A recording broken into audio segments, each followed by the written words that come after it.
Olá, começa agora mais uma Academia, o programa onde a sua pesquisa é o destaque. E hoje a gente fala sobre os direitos autorais no Brasil. O estudo é do doutor em Direito, Marcelo Conrado.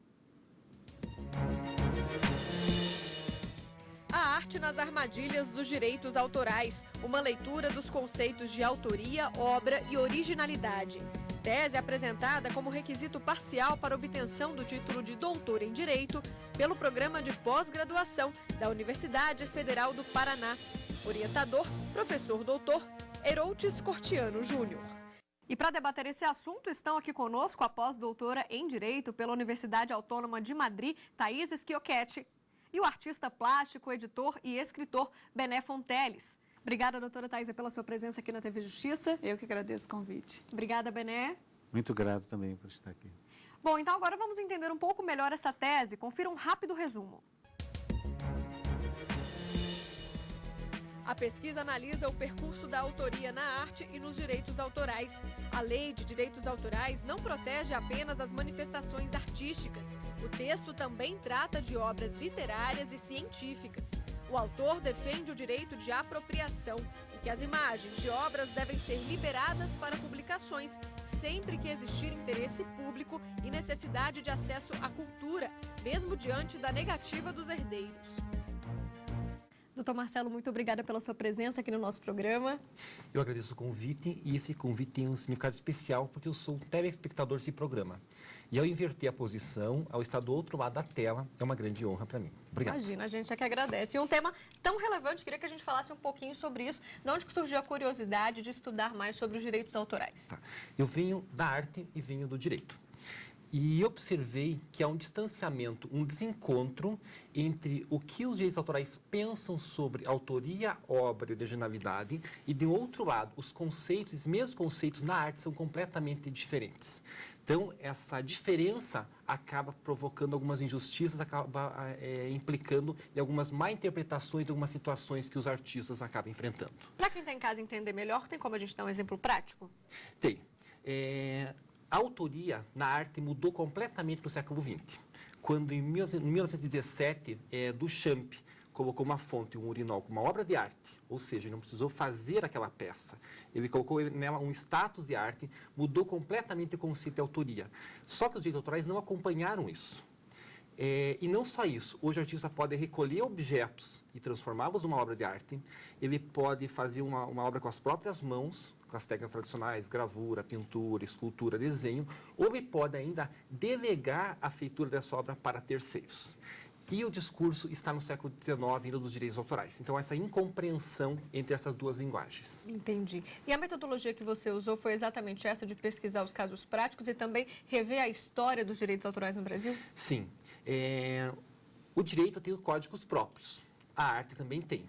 Então, eu tentei aproximar essas duas áreas, de modo que a parte jurídica ficasse compreensível para quem fosse da área de arte e também trazia questões artísticas para o direito também ficasse compreensível para quem é da área jurídica. Bacana, então todo mundo que lê entende. Todo mundo que lê entende. Você também usou vários livros, inclusive indicou algumas obras para a gente separou algumas, vamos conferir agora quais são. Art Collections Private and Public, a Comparative Legal Study, de Elina Mostaira, editora Springer. Arte Contemporânea, uma história concisa, de Michael Art, editora WMF Martins Fontes. O Discurso Jurídico da Propriedade e Suas Rupturas, de Heroutes Cortiano Júnior, editora Renovar.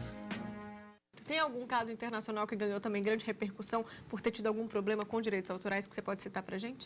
Tem vários casos, principalmente de artistas norte-americanos, que vão enfrentar problemas com direitos autorais.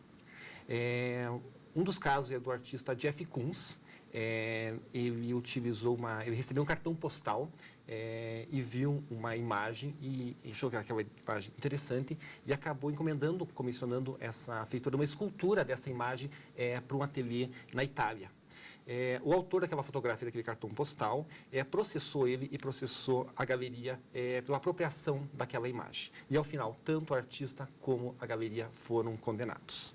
Perfeito. Isso é o que se espera da lei, exatamente, punir quem se apropria dessas obras, enfim, tanto musicais como artísticas e visuais?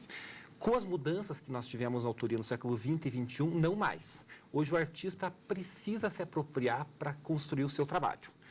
O conceito de originalidade não é mais aquele conceito romântico que surge do nada, que é algo que não existia antes. Hoje, originalidade muda a sua interpretação. Não é simplesmente derivação. Eu não vou comparar duas obras e ver de uma se pertence à outra. É uma questão de deslocamento. A partir do momento que o artista retira um objeto e coloca ele dentro do museu, de uma galeria, que ele recebe o status de uma obra de arte, ele mudou a sua condição e passou a ser uma obra de arte. Então, a apropriação faz parte da autoria do século XX e do século XXI. Bom, doutor Marcelo, chegou a hora então de você apresentar o seu estudo para a gente. Fica à vontade para explicar um pouquinho mais sobre a questão dos direitos autorais aqui no Brasil. A primeira lei moderna que nós tivemos de direitos autorais, ela ocorreu na Inglaterra, em 1710, que é o Estatuto da Rainha Ana. Nós tivemos um fortalecimento de direitos autorais na França, no século XIX, mais especificamente na Convenção de Berna, que é de 1886. Essa convenção ainda é válida, embora ela tenha sofrido algumas modificações. E só para termos ideia da abrangência dela, hoje 168 países do mundo ratificam a Convenção de Berna. O problema é que a Convenção de Berna é uma legislação do século XIX. E ela não acompanhou as modificações da arte que nós tivemos do século XX. Então, esse trabalho vai utilizar as legislações que nós tivemos e também a mudança na autoria no século XX.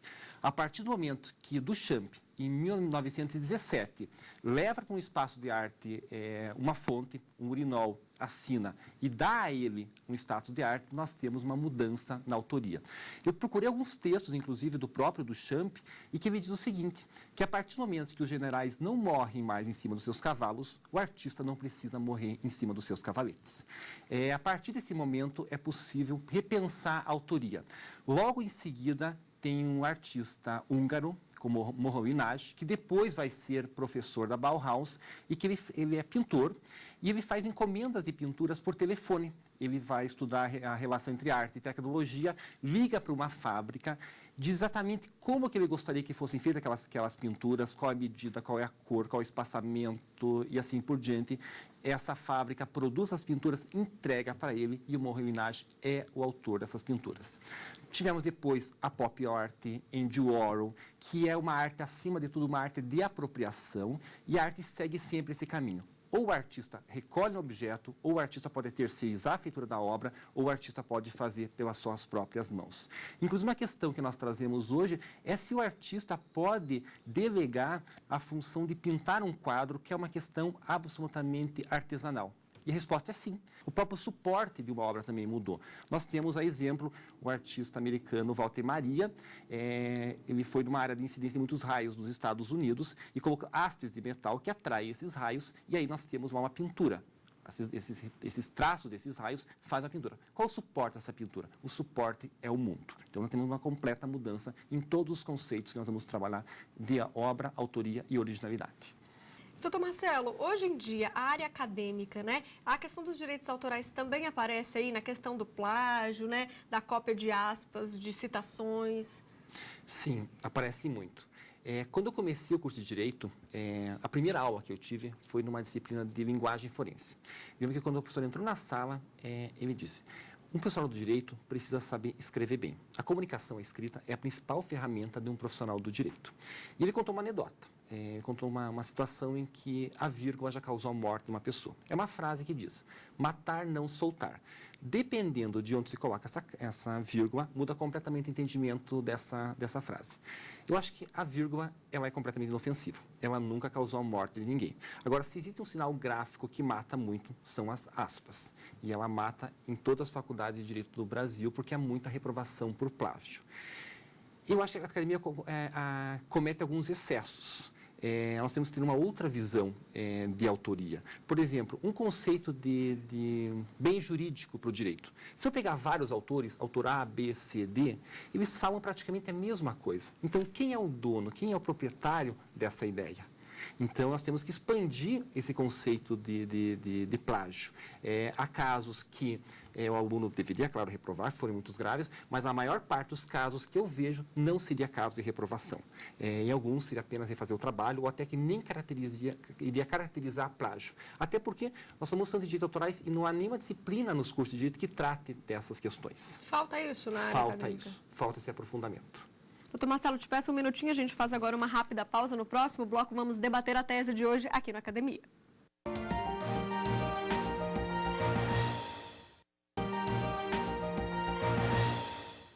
Estamos de volta e hoje a gente fala sobre os direitos autorais no Brasil. A tese é do doutor em Direito, Marcelo Conrado. Vamos então para o debate. Doutora Thaís, a primeira pergunta, por gentileza. Então, Marcelo, você propõe na sua tese a ideia de mínimo existencial cultural. O que seria isso? Qual é o conteúdo dessa categoria nova, né, que a gente pode pensar? Eu agradeço a pergunta da professora Thaís Schiochetta, a quem tinha muita admiração, o mínimo existencial cultural é o desfecho do trabalho. É a solução que eu proponho para algumas questões. Os direitos autorais devem cumprir uma função social. Como é que isso pode ocorrer? Uma solução é o mínimo existencial cultural, até porque função social e mínimo existencial não se excluem. Eu utilizo para isso a obra do professor Luiz Edson Fachin e da professora Tereza Negreiro, que ela vai dizer que os bens no direito, eles podem ter várias acepções. Exemplo, um bem pode ser supérfluo, pode ser útil, ou bem pode ser essencial ou necessário, dependendo do contexto. Um bem de família não pode ser penhorado, mas um piano que tiver dentro de uma casa pode ser penhorado. Uma obra de arte para o direito, ela é vista como um bem supérfluo. Só que ela pode mudar essa acepção. Se, por exemplo, existir uma obra que ela deve estar num catálogo, deve estar numa exposição e os herdeiros ou o autor se nega a disponibilizar essa obra, eu entendo que essa obra deve fazer parte dessa publicação ou dessa exposição, mesmo diante da negativa, porque ela é um bem essencial, um bem supérfluo. Porque uma obra de arte, ela vai assumir esse contexto, a concepção de um bem essencial. Por exemplo, nós não podemos pensar em modernismo no Brasil, ou segunda fase do modernismo, sem uma obra do Volpi. E a família cria 1000 embaraços para isso. Deve existir um mínimo existencial cultural, então. Assim como deve existir um mínimo existencial na área da educação, na área do patrimônio, na área da moradia, em todas as outras áreas, deve existir também um mínimo existencial na área cultural. E aí, então, o mínimo existencial cultural faria com que os interesses da coletividade se sobreponham aos interesses do autor ou dos herdeiros. Exatamente. O interesse coletivo deve sempre prevalecer sobre o interesse individual, nessas questões ligadas ao acesso à cultura. Bené, você então traz uma questão aqui pra gente, que a gente comentava nos bastidores, sobre uma prática que você enfrenta na sua profissão como artista plástico. Então, por favor, exponha isso pra gente. Bom, como artista plástico, eu sou apropriador, né? Me aproprio muito de obras de artistas para fazer releituras e outros tipos de questionamento. Mas, assim, como curador e editor de livros, enfrento sérios problemas quando tenho que colocar obras e imagens, né? Já deixei de colocar no livro que o Ministério da Cultura me convidou a fazer, obras de Tarsila do Amaral, de Volpi, porque é caríssimo conseguir os direitos autorais, por exemplo. O que eu pergunto, então, ao Marcelo, que de certa forma ele já tocou no assunto, como podemos resolver isso? Porque isso eu acho que é uma coisa que fere o patrimônio, fere a memória do país, né? Quando não podemos se utilizar disso, e até nas próprias exposições, não é fácil colocar obras se não tiver todo esse consentimento. Eu acho que tem uma coisa entre os direitos que a família tem, né, que o artista tem, e entre os direitos também a coletividade tem de ter acesso. É isso que eu queria que ele explicasse mais para falar sobre a tese dele. Há um complicador nas artes visuais, que talvez é uma situação mais difícil que a questão de textos. Quando nós vamos fazer uma pesquisa, nós podemos simplesmente citar textos, trechos, colocando aspas. Se nós queremos publicar a imagem de uma obra, nós não podemos utilizar parte da imagem. Nós precisamos sempre da autorização do artista ou, o que dá muito trabalho, que é a questão dos herdeiros. Então, hoje, está sendo o maior problema na questão de curadoria, esse acesso a esses bens. Uma das famílias que coloca muitos empecilhos para que as obras sejam emprestadas para coleções ou que sejam publicadas em livros ou catálogos é a família da Lígia Clark, que é um dos maiores nomes do neoconcretismo do Brasil. O Volpe também. Teve até um caso em que uma obra foi leiloada e só o fato dessa imagem dessa obra constar no catálogo do leilão, a família propôs uma ação dizendo que não houve autorização para o uso daquela imagem. Então, esse é um problema muito contundente hoje e eu defendo que o interesse é público. Aquela obra é insubstituível. Nós não podemos substituir Lígia Clark por outro artista, nós não podemos substituir Volpe por outro artista, nós não podemos substituir Cecília Meirelles, Monteiro Lobato, Graciliano Ramos, que são todos nomes que as famílias criam algum empecilho. Então, deve existir essa necessidade de que as obras sejam permitidas, mesmo diante da negativa dos seus herdeiros. E essas ações propostas normalmente resultam em que o juiz realmente dá essa colher de chá para a família ou não? Esse é um problema porque geralmente não são ajuizadas ações. Nós não temos uma jurisprudência formada no Brasil sobre direitos autorais. Então, há publicações prontas no mercado editorial, só que a família não permite o uso das imagens. O que a editora faz? Dá um passo atrás e acaba não publicando aquela obra.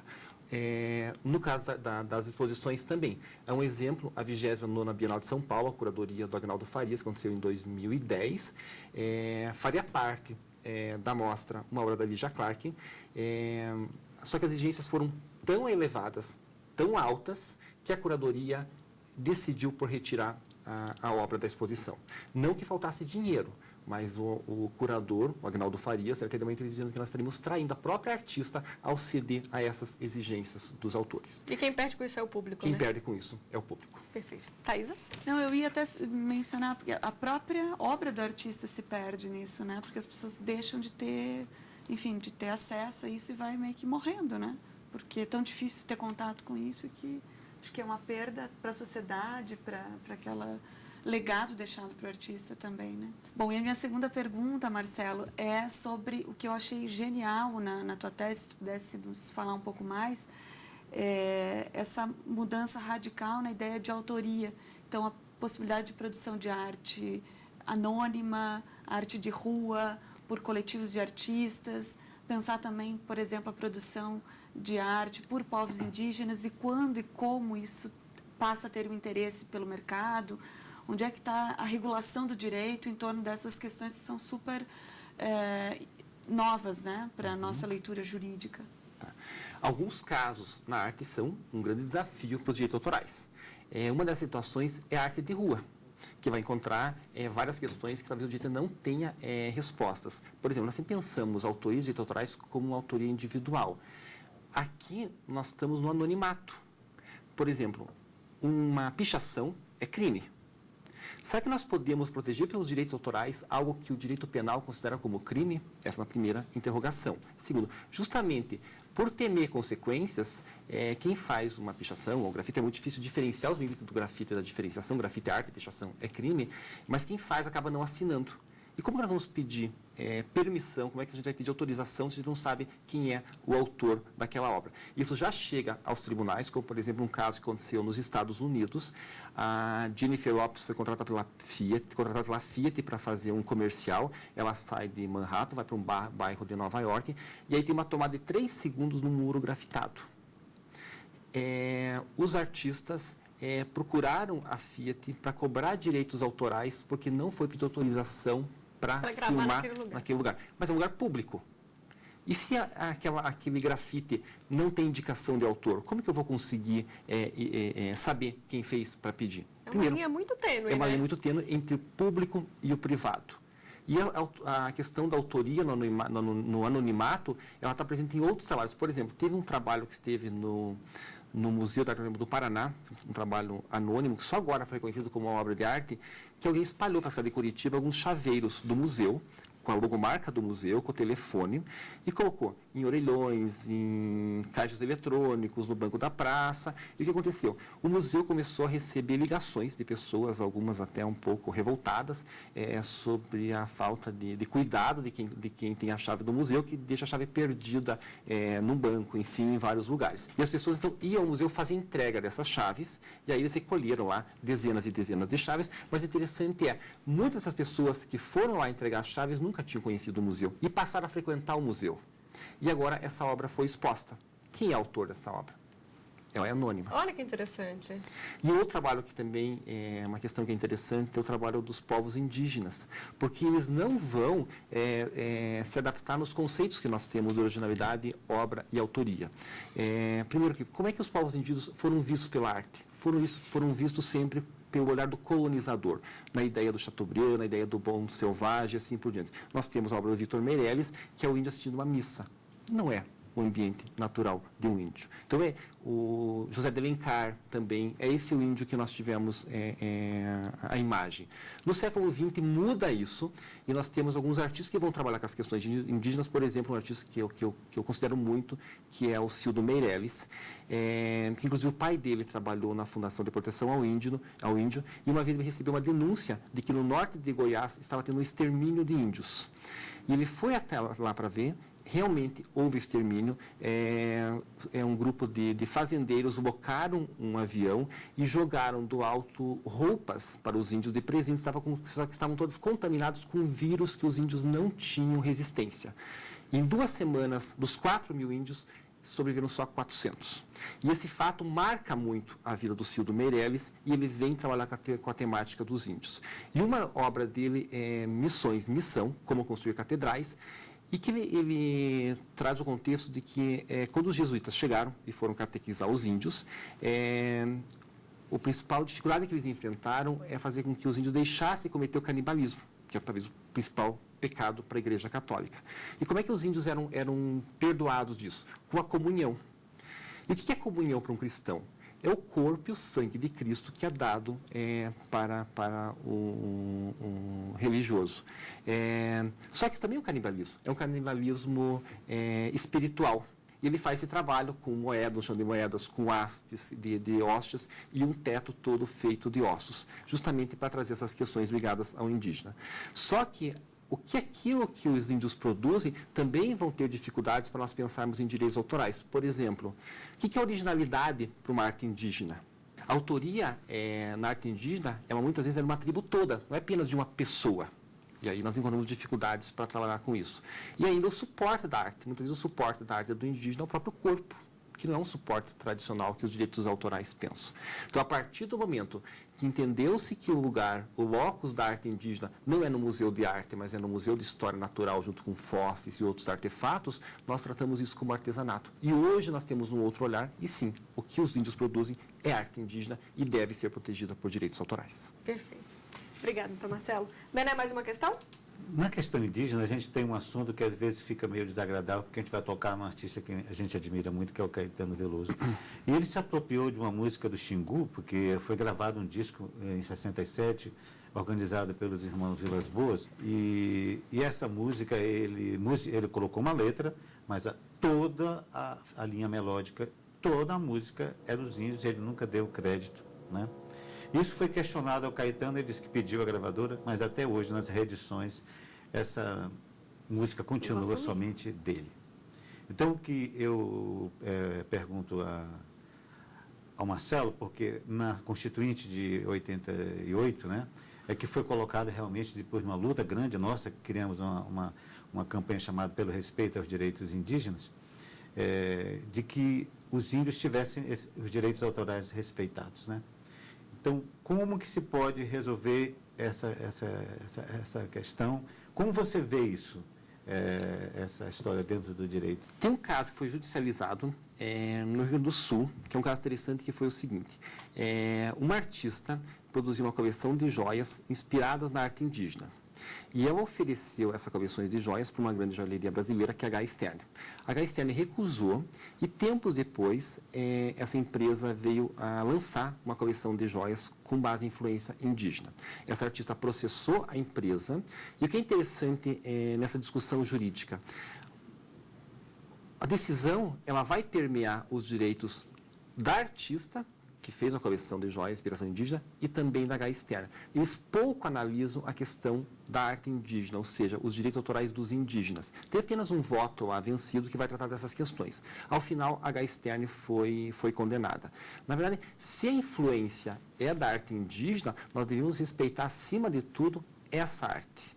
Então, qual é a solução que eu apresento para essas situações? Sempre quando existe uma apropriação indígena, deve obrigatoriamente constar de onde vem essa, no caso de uma música, no caso de joias, enfim, de qualquer objeto que é feito, de onde que vem, qual é a tribo, quem são os povos indígenas envolvidos e assim por diante. Então, a questão de você citar de onde é essa fonte, de qual povo indígena, de quem criou isso, é uma situação, acima de tudo, uma questão de respeito. Tá certo. Doutor Marcelo, infelizmente nosso tempo chega ao fim. Eu agradeço a sua presença e as suas explicações aqui no nosso programa. Foi um imenso prazer. Muito obrigado.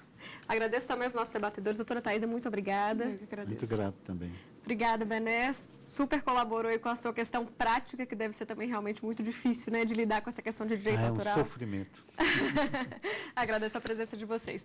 Bom, e você também pode ter sua tese ou dissertação apresentada aqui no programa. Mande um e-mail para a gente, academia@stf.jus.br. Para rever o Academia desta semana, é só acessar o site que você vê aí na sua tela, tvjustiça.jus.br. Obrigada pela companhia e até semana que vem. Tchau.